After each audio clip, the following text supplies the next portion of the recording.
আসসালামু আলাইকুম প্রিয় দর্শক, কেমন আছেন সবাই? আশা করছি ভালো আছেন। তো এটা কি পিঠা? দেখুন, যারা এর সাথে পরিচিত তারা কিন্তু অবশ্যই এটাকে চিনে ফেলেছেন, আর যারা এটাকে চেনেন না তারা অবশ্যই আজকে রেসিপিটি দেখে চিনে নেবেন এবং শিখেও নেবেন। আর এটা খেতে কিন্তু দারুণ মজা। আর এটা কিন্তু তাল চুষি বলে, যেহেতু এটা তালের সিজন যাচ্ছে, এটা কিন্তু তালের পিঠা। তো আজকে আমি এই তাল চুষি পিঠা বানানোর জন্য দেখুন এখানে 1 কাপের মতো মানে তালের পিউরি নিয়ে নিয়েছি। আর তালটা কিন্তু একদম টাটকা, যেহেতু এখন তালের সিজন চলছে, তালটা টাটকা টাটকা নিলে তালের পিঠাটা খেতে ভালো লাগে। তো আমি এখানে জাল করতে শুরু করে দিয়েছি, সামান্য একটু লবণ দিয়ে দিয়েছি। আর এখানে আমি দিয়ে দিলাম ফ্রেশ নারকেল কুচি, দিয়ে দিলাম 1 কাপের মতো। দিয়ে এখন তালটাকে কিছু সময় একটু মানে জাল করে নিব। তাল যেহেতু কাঁচা তাল দিয়ে দিয়েছি, সেখানে কিন্তু তালটাকে একটু জাল করে নিতে হবে। তালের একটা কাঁচা গন্ধ থাকে, সেই গন্ধটা চলে যাওয়া পর্যন্ত। এখানে আমি 1 কাপ দিয়ে দিয়েছি চিনি, মেজারমেন্ট কাপের 1 কাপ চিনি দিয়ে দিয়েছি। আমি যা দিয়েছি সব 1 1 কাপ দিয়ে দিয়েছি।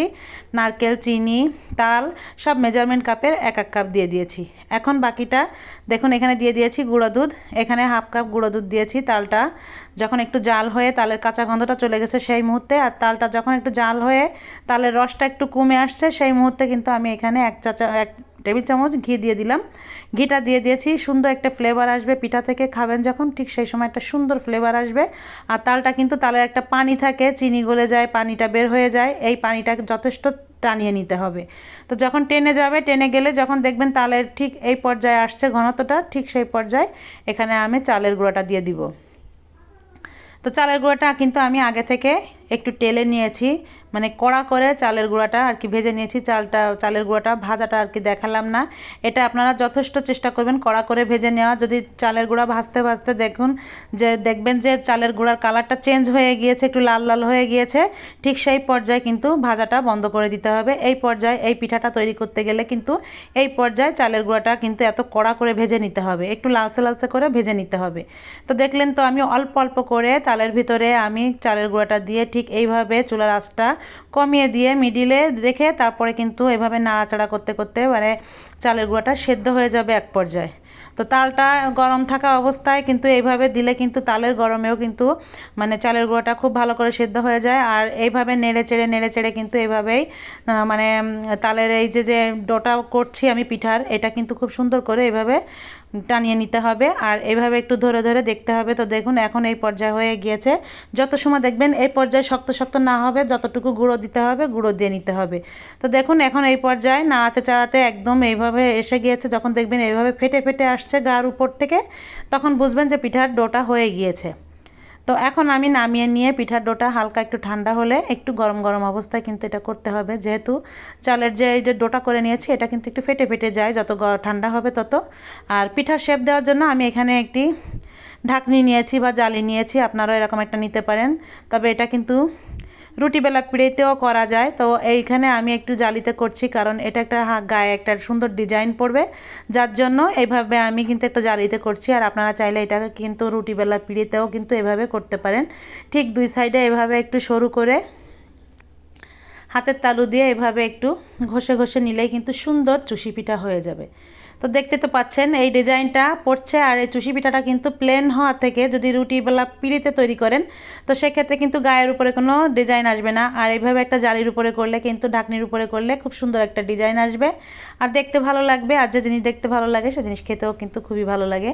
তো এভাবে হাতের তালু দিয়ে কিন্তু করতে হবে। আর এই 2 সাইড এরকম সরু সরু করে করবেন, দেখবেন দেখতে একটু বেশি আকর্ষণীয় লাগবে। আর এই পিঠাটা খেতে কিন্তু দারুণ লাগে। যে যে উপকরণগুলো দিয়েছি অবশ্যই আপনারা এই উপকরণগুলো দিবেন, দেখবেন পিঠাটা যতটা টেস্টি হয়। আর এই উপকরণগুলো দিলে কিন্তু আরও পিঠার স্বাদটা দ্বিগুণ বেড়ে যায়। আমাদের মা নানিরা কিন্তু আমাদের এত কিছু দিয়ে বানিয়ে খাওয়াতো না, কিন্তু আমি যে জিনিসগুলো দিয়েছি এগুলো দিলে কিন্তু এই পিঠাটা খেতে অসম্ভব মজা হয়। তো দেখুন বাকি পিঠাটা আমি সম্পূর্ণ এইভাবে তৈরি করে নিয়েছি, আর দেখতে কিন্তু খুবই সুন্দর হয়েছে, তাই না? দেখলেই কিন্তু মনটা আসলেই ভরে যাচ্ছে, কত সুন্দর। আর যে জিনিস দেখতে সুন্দর হয় সে জিনিস কিন্তু খেতেও ভালো লাগে।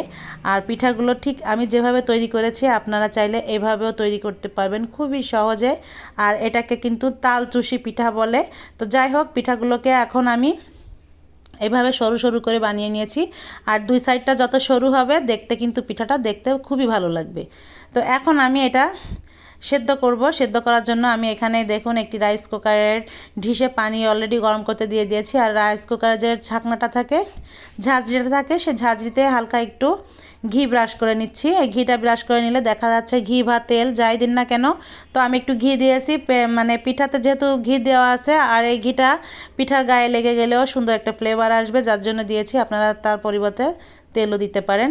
তো এই ঝাঁঝরিটাই দিয়ে দিলে হবে কি, পিঠাটা সেদ্ধ হয়ে যাওয়ার পরে এই ছাকনাটা আর কি লাগবে না, পিঠাগুলো সুন্দরভাবে ইজিভাবে উঠে আসবে। তো পিঠাগুলো আমি সবগুলো দিয়ে এখন সুন্দর করে এই যে সেদ্ধ করতে বসিয়ে দিয়েছি।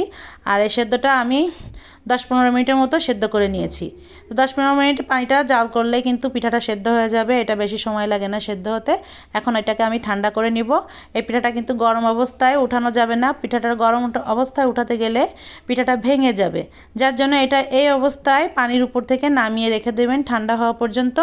আর দেখুন ঠান্ডা হওয়ার পরে পিঠাগুলো খুব সুন্দরভাবে গা থেকে ছেড়ে ছেড়ে দিয়েছে এবং তুলতে সুবিধা হয়েছে।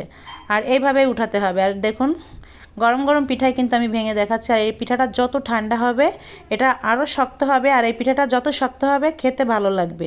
তো রেসিপিটি ভালো লাগলে অবশ্যই একটি লাইক, কমেন্ট, শেয়ার করে চ্যানেলটিকে সাবস্ক্রাইব করে পাশে থাকবেন। যারা ফেসবুক পেজ থেকে দেখছেন তারা অবশ্যই পেজটিকে ফলো করে দিবেন। আর তাল থাকতে থাকতে এত সুন্দর পিঠা যে যত পারেন বানিয়ে খাবেন, সবাইকে খাওয়াবেন, দেখবেন খেয়েও মজা পাবে, আপনার প্রশংসা করবে। সবাই ভালো থাকবেন, সুস্থ থাকবেন। আল্লাহ হাফিজ।